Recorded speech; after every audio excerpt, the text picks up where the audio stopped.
and he is not body. मैं body नहीं हूं, I am not body, I am spiritual being living in my body and I have a faculty that thinks. हम क्या बोलते हैं? ए, ये मत सोच, ये मत कर, इधर मत जा, उधर मत जा.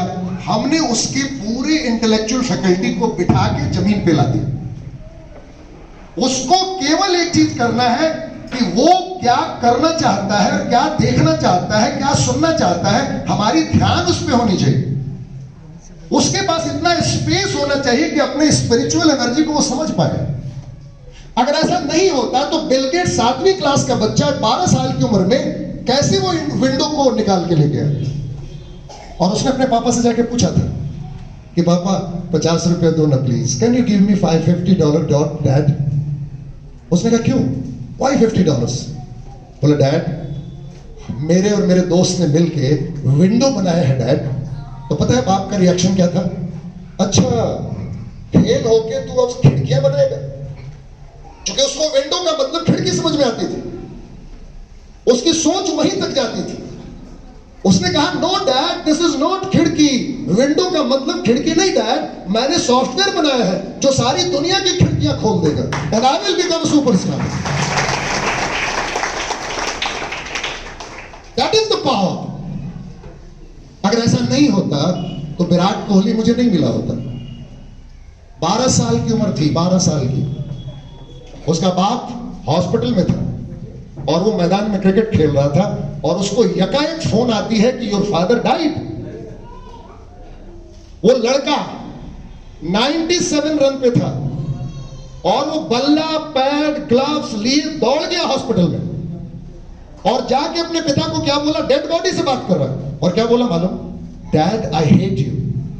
आज सुबह मैं जा रहा था तो आपको प्रॉमिस करके गया था कि आज पहली सेंचुरी मारूंगा डैड, और आपने मेरे ऊपर विश्वास नहीं किया. Dad you didn't trust me. 3 run था, बस 3 रन, 1-4 मारना था डैड. आज पहली सेंचुरी आपको गिफ्ट करना चाहता था डैड, और आपने अपने बेटे पे भरोसा नहीं किया कि मैं मार सकता हूं. And he started crying. आप मेरी बात समझ रहे हैं? हमने अपने बच्चों की 3 डायमेंशनल पर्सनालिटी को आगे आने ही नहीं दिया और हमने एक बहुत बड़ा, मैं तो षड्यंत्र नहीं बोलूंगा, इसको मैं पॉलिटिक्स बोलूंगा. हमने स्कूलों के खिलाफ भी एक बड़ा भयानक पॉलिटिक्स छेड़ के रखा है. हमने एक स्कूल को तगमा दे के रखा है कि यह बिजनेस हो रहा है. हो सकता है कि कोई लोग बिजनेस करते हैं, लेकिन एक बात याद रखें, बिना पैसे के कुछ होता भी नहीं. अब जरा एक चीज मुझे बताइए, आप अपने बच्चे को गरीब बनाना चाहते हैं कि रिच बनाना चाहते हैं? मैं सुनाई नहीं दे रहा. आप अपने बच्चे को अमीर बनाना चाहते हैं और सुबह से शाम तक हम धीरू भाई अंबानी के बेटे को गाली देते हैं. रिलायंस चोर है, स्कूल चोर है, अडानी चोर है.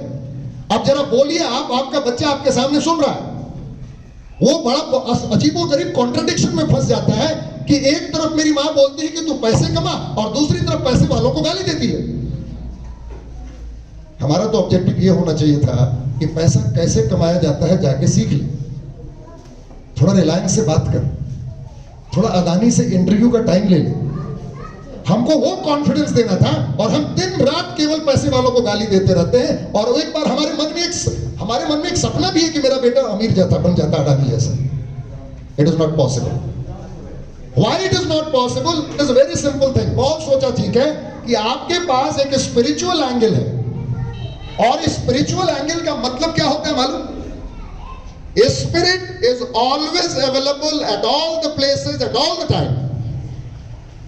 ईश्वर सर्वभूतानां हृदय से अर्जुन तिष्ठति.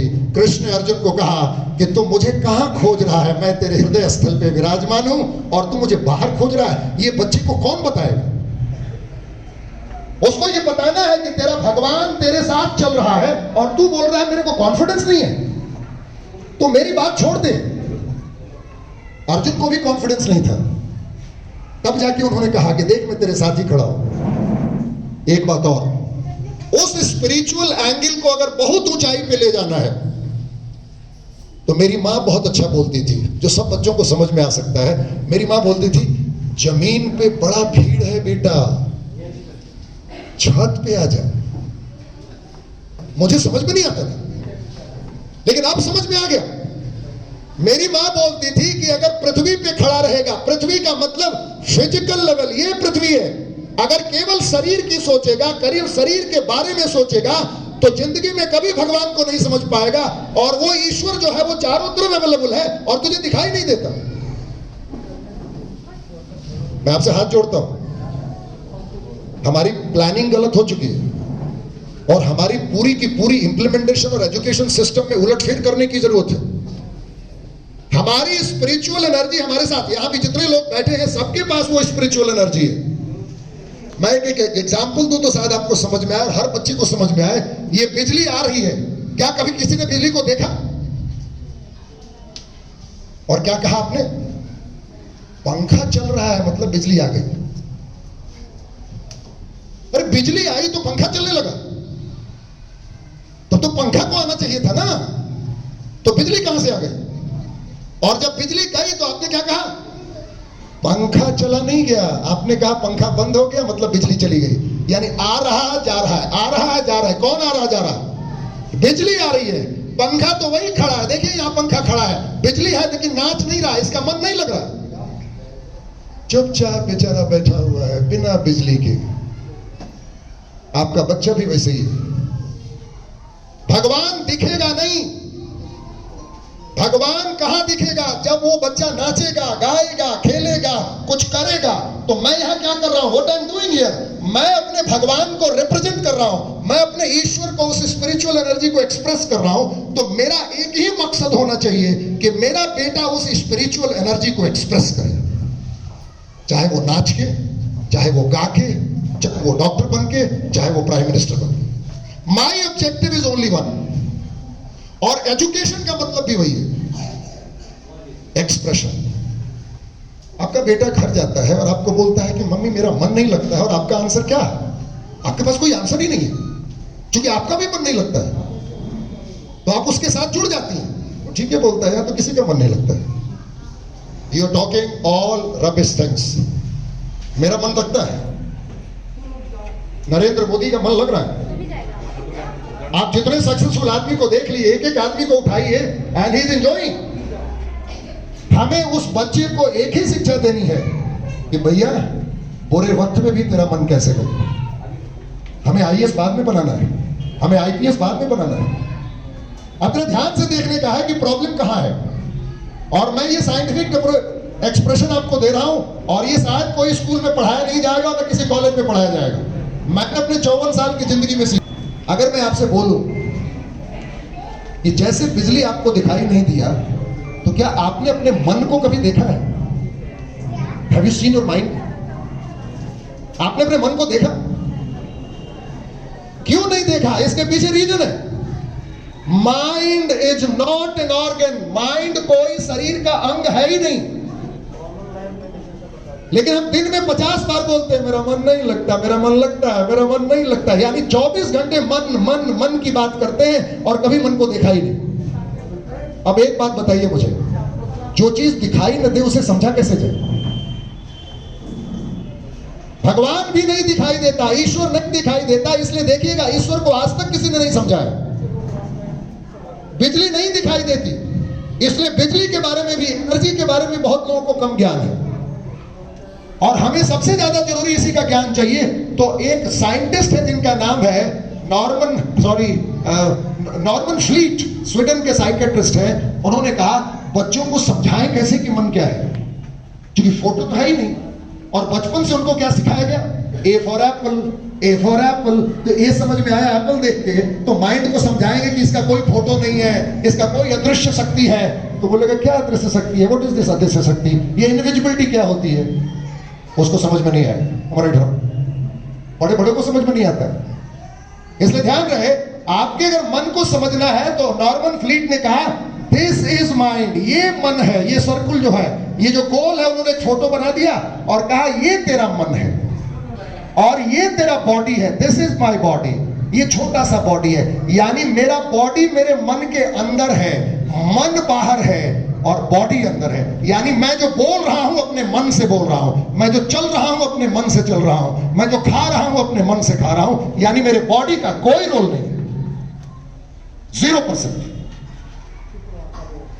बच्चा अगर पढ़ेगा तो मन से पढ़ेगा, टीचर अगर पढ़ाएगा तो मन से पढ़ाएगा, कोई काम अगर करना है तो मन से करना है। हमारे देखिए कितना बड़ा है, this is the bigger picture. अब प्रॉब्लम कहां आई जो आपको समझना है, जो पेरेंट एज ए टीचर भी यहां बैठे हुए। हम कितना भी सांप को मार रहे हैं, हम सांप पीट रहे हैं, सांप मर नहीं रहा है, मरेगा भी नहीं जब तक इस साइंस को कोई समझेगा नहीं। और ये साइंस दुनिया का सबसे बड़ा साइंस है। हम जब पैदा हुए, ध्यान से सुनना, जो बच्चे बैठे हैं और जो पेरेंट्स बैठे हैं, हम जब पैदा हुए तो हमारे पास कौन सा मन था? हमारे पास अधूरा मन था, हमारे पास ये पूरा मन नहीं था, हमारे पास ये कप जैसा मन था, यानी हमारे पास ये आधा मन था। और इस आधे मन को कहते हैं सबकॉन्शियस माइंड, और ये है बॉडी। यानी हम पैदा हुए आधा कप से। अब देखिए हो क्या रहा है, जो भी मैडम बोल रही थी, करीब करीब इनके 20-25 मिनट के एक्सप्रेशन में एक ही सब था कि हमारे और आपके बीच में गैप चुका है। मैं अपनी बात समझा रही हूं, आपको समझ में नहीं आ रहा है, आप मुझे समझाना चाहते हैं, मुझे समझ में नहीं आ रहा है, और दोनों के बीच में बच्चा पिस रहा है। क्योंकि स्कूल कुछ और कहना चाहता है और आपको समझ में नहीं आता, और आप कुछ और कहना चाहते हैं जो स्कूल को समझ में नहीं आता। इसका मतलब शायद दोनों का मन एक फ्रीक्वेंसी पे है ही नहीं, दोनों अलग अलग सोच रहे हैं। अब जरा ध्यान से देखिएगा, ये जो कप है, इस कप में क्या क्या हो सकता है। जैसे बच्चा पैदा हुआ, और पहले एक चीज और समझ लीजिए कि इस सबकॉन्शियस माइंड के अंदर ये बॉडी है। यानी मेरा हार्ट, मेरी सांसें, मेरा लंग्स, मेरा किडनी, मेरा हाथ, मेरा पैर, जो भी चल रहा है उसके चलने का कारण मेरा सबकॉन्शियस माइंड है, और इसी में मेरा भगवान है। एक बात और जान लेने की बात है कि सबकॉन्शियस माइंड का जो ऑर्गन है वो है आपका हार्ट। यानी ये सबकॉन्शियस माइंड को अगर देखना हो तो आपको अपने हृदय की तरफ देखना होगा, क्योंकि आपको महसूस करना सीखना पड़ेगा। हमारे अब सबसे इंपॉर्टेंट बात, सबकॉन्शियस माइंड में 2 साल का बच्चा है, और वो 2 साल से लेके 6 साल के बच्चे तक, 8 साल के बच्चे तक, 10 साल के बच्चे तक, ये जो 8 साल का पीरियड है, ये कर क्या रहा है? कुछ नहीं कर रहा है, ये देख रहा है, अपनी सेंस ऑर्गन को यूज कर रहा है, देख रहा है, सुन रहा है, खेल रहा है, सब कुछ कर रहा है। तो सारा इंफॉर्मेशन डायरेक्ट इसी में जा रहा है, टीवी से, इंटरनेट से, फ्रेंड से, दोस्तों से, फैमिली से, न्यूज़पेपर से, समाज से, सरकार से, सब जगह से, फेसबुक से, इंटरनेट से, सब इंफॉर्मेशन इसी में जा रहा है। अब क्या हुआ मालूम? भगवान ने जगह छोड़ दिया। आपके कमरे में पहले से फर्नीचर है, हमारे, और आपको नया फर्नीचर खरीदना है, और आपके घर में जगह नहीं है, तो आप क्या करेंगे मालूम? आप उस पुराने फर्नीचर को बाहर निकालेंगे और नए फर्नीचर को डालेंगे। हमारे इसको कहते हैं मैनेजमेंट के लैंग्वेज में vacuum, science of vacuum creation. आपको कोई भी चीज इस मन में डालना है तो उसकी जगह आपके पास नहीं है, वहां भगवान फैला हुआ है। ईश्वर सर्वभूतानाम, ये भगवान यहां पूरा spiritual energy is spreading here, और हमने भगवान को ही बाहर कर दिया और शाहरुख खान को अंदर घुसा दिया। अब कटरीना कैफ भी अंदर आ गई, अब मन नहीं लगेगा। इसलिए देखिएगा, बचपन में हमने अपने बच्चों को क्या कहा था? हर बच्चा भगवान का स्वरूप होता है। तो आपका बच्चा तो भगवान का स्वरूप था ना, तो आज क्रिमिनल कैसे हो गया? आज वो फेल कैसे करने लगा? आज उसको घर में प्रॉब्लम क्यों आने लगी? आज वो दोस्तों के साथ समय क्यों बिताने लगा? क्यों? क्योंकि उसने सारी इंफॉर्मेशन गलत डाल ली है। जैसे मैं एक एग्जांपल दूं आपको, एक छोटा सा एग्जांपल दूं।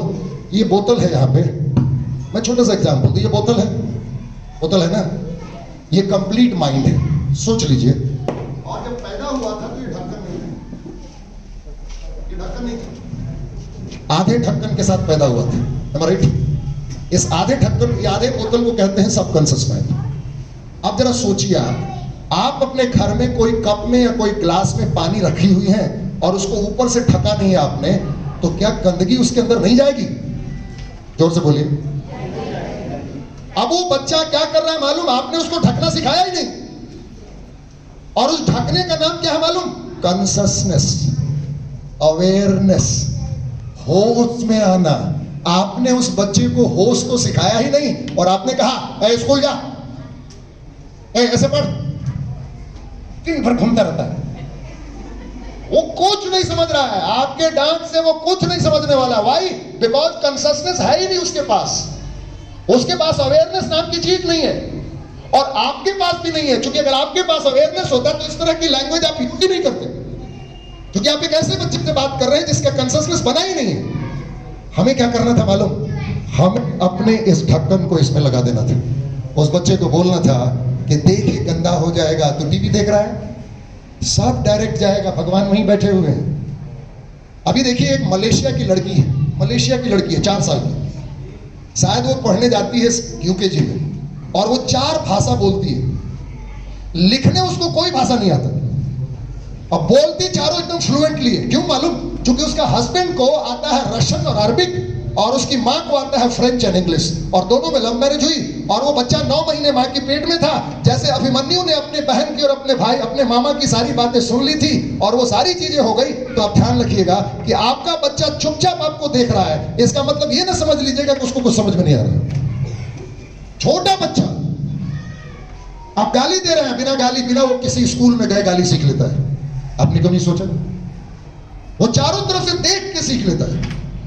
अब टेलीविजन में जो जो चीजें हो रही हैं और आप वहां सीरियल देख रही हैं, वो सब ऑब्जर्व कर रहा है। और ऑब्जर्वेशन कहां से होती है? ऑब्जर्वेशन होती है सबकॉन्शियस माइंड से। तो हमारा काम था कॉन्शसनेस को बनाना, यानी अब ये पूरे माइंड को बना देना। और ये पूरा माइंड बनने के लिए होगा क्या? आपको रोल अदा करना पड़ेगा, क्योंकि आपने कॉन्शसनेस बनाई है। इसलिए कहते हैं ना, मम्मी पापा पेरेंट्स जो होते हैं बच्चे के पहले टीचर है, क्योंकि आपने कॉन्शसनेस को सीखा है over the period of time. और अब जब आपको क्लास लेने की बात आई तो आपने कहा ये मेरी ड्यूटी नहीं है। अरे तो 5 घंटे में स्कूल कहां से चीजें पढ़ाए, सब्जेक्ट पढ़ाए जो आपकी मनोविज्ञान पढ़ाए। आप तो समझिए। हेलो, जरा ध्यान से। तो क्या करना चाहिए सर? बहुत सिंपल चीज है, आप नमक बन जाइए। नमक को अंग्रेजी में कहते हैं सॉल्ट, SALT। एक पेरेंट का रोल बच्चे के जीवन में सॉल्ट से ज्यादा नहीं है। अगर आपके खाने में नमक ज्यादा हो जाए तो क्या खा पाइएगा? जोर से बोलिए। अगर खाने में नमक कम हो तो क्या खा पाइएगा? तो किसी भी बच्चे के डेवलपमेंट में पेरेंट्स का उतना ही रोल है जितना नमक का रोल है।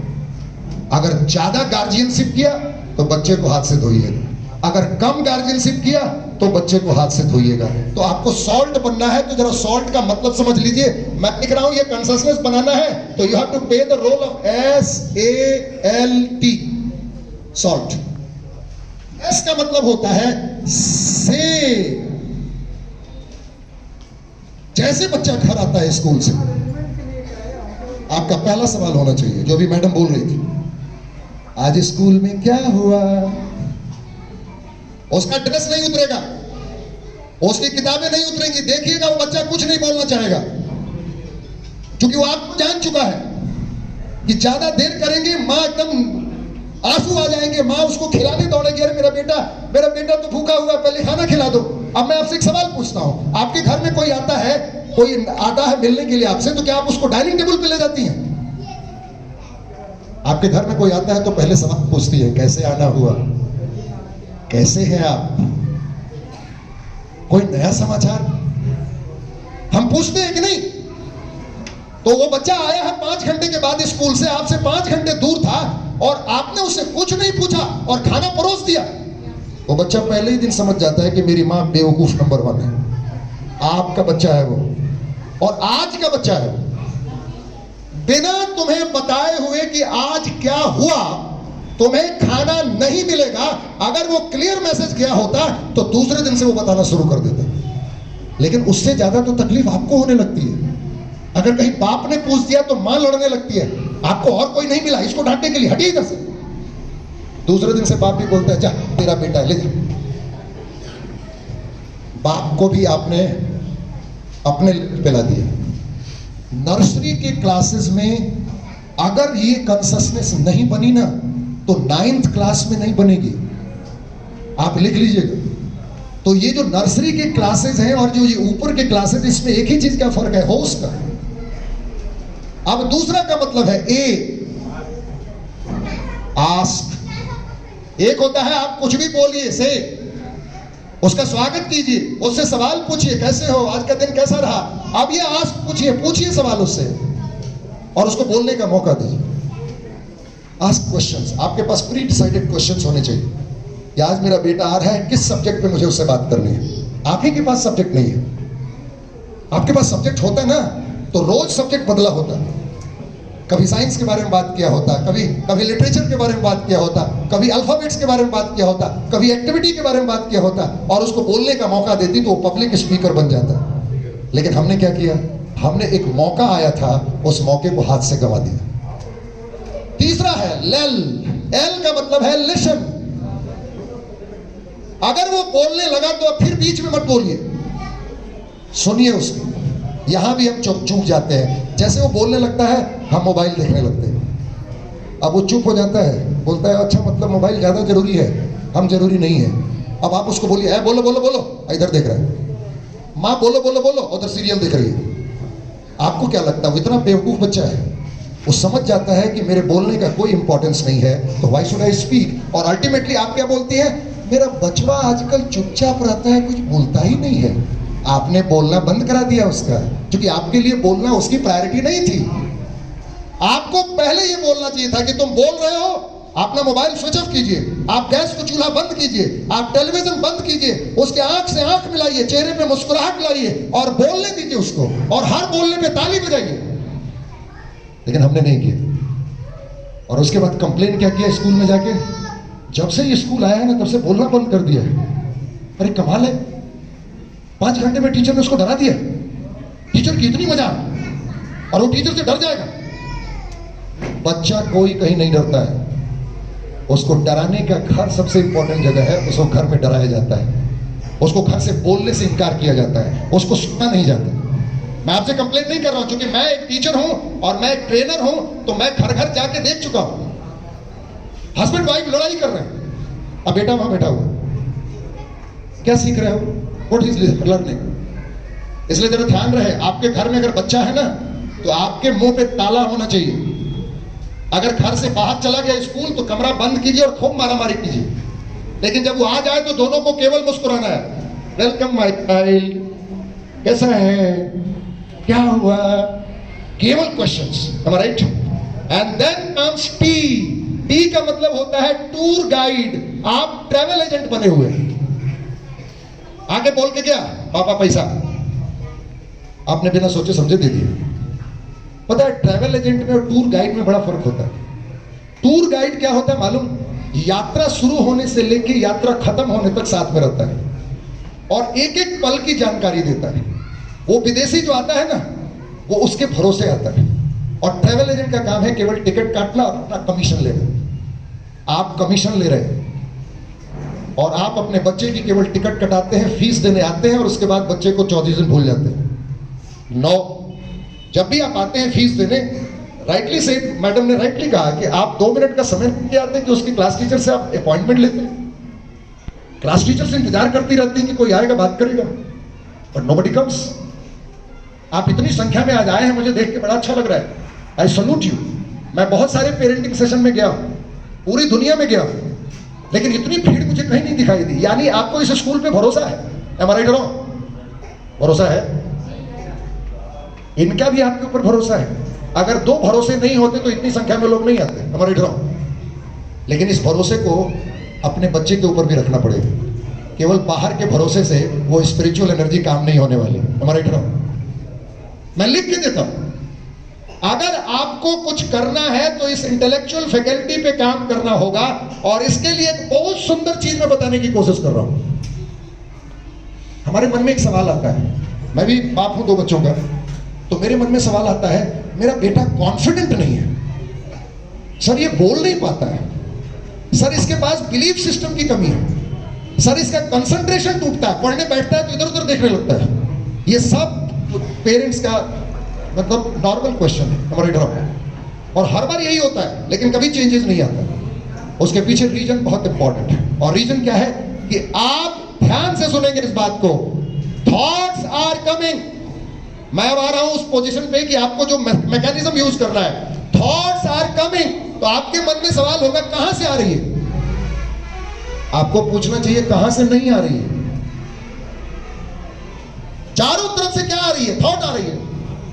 आप जिस चीज को देखिएगा, चल 5 बजे यहां खड़ा हूं मैं और ये बंडी पहन के खड़ा हूं, तो आपके मन में अगर मैं 1 सेकंड बोलना बंद कर दूं तो आपका ध्यान मेरे बंडी पे जाएगा और आप बोलेगा हाँ ठीक ही है, कलर वो मैच कर रहा है, दैट्स गुड। अब मेरी आवाज आपको कान में सुनाई दी, अब आप क्या कीजिएगा, अब आप उसको कंपेयर करना शुरू कीजिएगा, अरे इसकी आवाज तो बड़ी अच्छी है, अरे बड़ा बोगस है। हमेशा हम सोच को इनवाइट करते हैं। We are living in a thought world. जैसे समंदर में मछली पानी के बिना जी नहीं सकती, हम मनुष्य इस पूरे ब्रह्मांड में सोच के बिना जी नहीं सकते। यानी हम रात में सोए हैं तब भी सोच आ रही है। वाओ, अब क्या करें? अगर आप कान खोल के सुनिएगा, अगर आप हर सोच के पीछे भागने लगे तो आप हॉस्पिटल की यात्रा करेंगे। तो सर क्या करें? आप सोचिए। क्या सोचें सर? जो आप चाहते हैं सोचिए। लेकिन देखिएगा उल्टा होता है, जो हम नहीं चाहते हैं वो सोचते हैं और जो चाहना है उसके बारे में याद ही नहीं करते। आप देखिएगा बच्चों को बहाना बनाते हुए, और वो सारे बहाने उन्होंने अपने पेरेंट्स से सीखे। बहुत दर्द कर रहा है सर, होमवर्क करके नहीं लाया।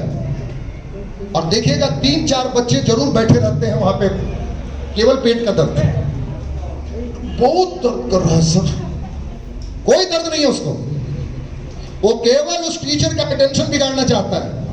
वो कुछ करके नहीं आया है और वो उसकी चालबाजी सोचिए कितनी ऊंची चालबाजी है। मैं ये नहीं बोलता हूं कि सारे बच्चों का पेट में दर्द नहीं होगा, पेट में दर्द होने की संभावना है, लेकिन 99% चांसेस है कि वो झूठ बोल रहा है। क्यों ऐसा हुआ? उसको तो पेट दर्द नहीं चाहिए था ना, तो फिर उसने पेट दर्द के बारे में बोला क्यों? क्योंकि उसको बताया नहीं गया कि माइंड काम कैसे करता है। अब जरा ध्यान से सुन लीजिए, आपके सबकॉन्शियस माइंड में थॉट नहीं आ रही है माय डियर फ्रेंड्स, आपकी थॉट आ रही है पूरी दुनिया से कॉन्शियस माइंड में, और इसमें 60,000, विवेकानंद ने कहा 60,000 थॉट्स आर कमिंग। और अगर आप 60,000 थॉट्स के पीछे भागिएगा तो आप पागल हो जाइएगा। तो आपको करना क्या चाहिए? आपको इस थॉट में से सब नेगेटिव पॉजिटिव है, सब है, आपको कोई एक थॉट चुन लेना है और उस थॉट को बार बार सोचना है, बार बार सोचना है, and that thought will convert into idea. मतलब आइडिया बनाना सिखाना काम है पेरेंट्स का।